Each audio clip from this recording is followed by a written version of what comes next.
Bonjour à tous et bienvenue sur boursicoté.com pour cette nouvelle analyse technique Forex, matières premières et crypto-monnaies avec une paire de devises euro-dollar qui reste ici sous la zone des 1.0730. Donc même si on a eu une neutralisation cette semaine, on reste dans une dynamique plutôt baissière dont l'objectif se situe ici en cas de rupture de cette zone des 1.0670 sur ce niveau horizontal des 1.0630, niveau d'invalidation.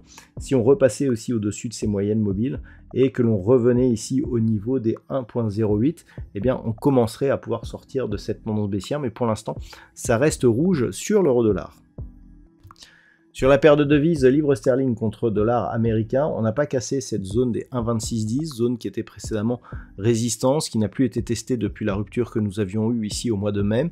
Donc grossièrement pour l'instant, eh bien cette résistance elle agit comme support, mais d'un point de vue court terme, on est toujours dans une dynamique baissière entre bol inférieur et moyenne mobile 20 exponentielle. Donc s'il faudra surveiller la semaine prochaine, c'est un petit peu comme cette semaine, eh bien la rupture éventuelle de cette zone ici des 1.2610. Si tel était le cas, nous aurions deux objectifs. Objectif intermédiaire ici à 1.2520, puis 1.2390, voire ici ce point bas proche des 1.23.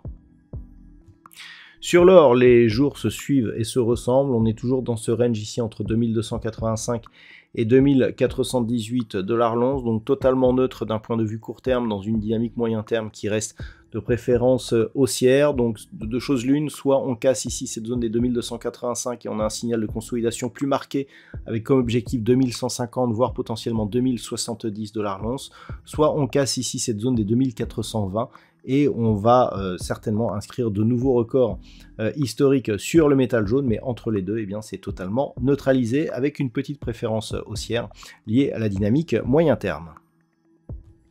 Sur le WTI, il semble qu'on continue à vouloir monter. On avait depuis quelques temps, et je vous l'ai souligné hier, ce support des 80,50 $ le baril, support qui ne voulait plus céder, en tout cas qui ne voulait plus être repassé à la baisse.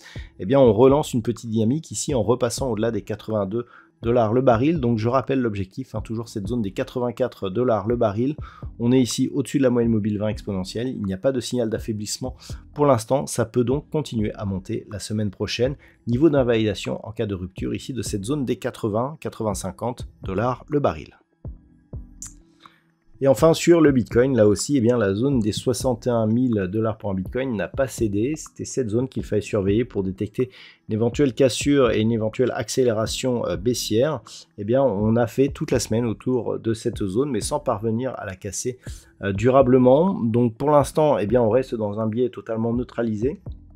C'est une zone dans laquelle nous sommes rentrés ici au mois de février de cette année et que l'on n'a plus quitté, donc entre grossièrement 74 000 et 61 000 $ pour un Bitcoin, donc c'est assez volatile tout de même, mais grossièrement on est toujours dans cette phase de neutralisation avec toujours une petite préférence haussière liée à la dynamique moyen terme qui est positive, mais en cas de cassure ici de cette zone, eh bien, le signal serait un signal de consolidation avec pour objectif un retour possible sur la zone des 52 500 $ pour un Bitcoin. Voilà donc ce que l'on peut dire sur l'analyse technique de ces principaux actifs de marché. Je vous souhaite de passer un très bon week-end et on se retrouve dès la semaine prochaine pour d'autres analyses techniques, toujours sur le site boursicoté.com.